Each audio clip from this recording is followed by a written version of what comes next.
Tenants of two affordable housing complexes in Springfield are not being evicted for now.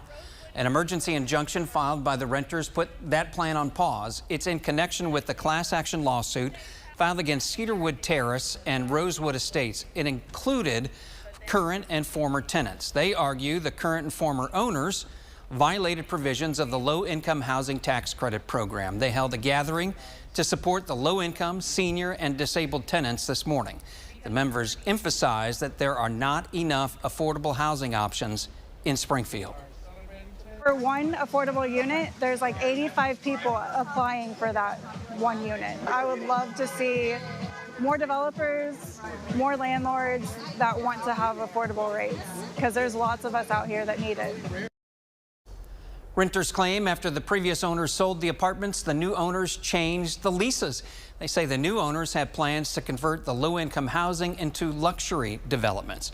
We've reached out to the attorney for Cedarwood and Rosewood, but at this point we have not heard back.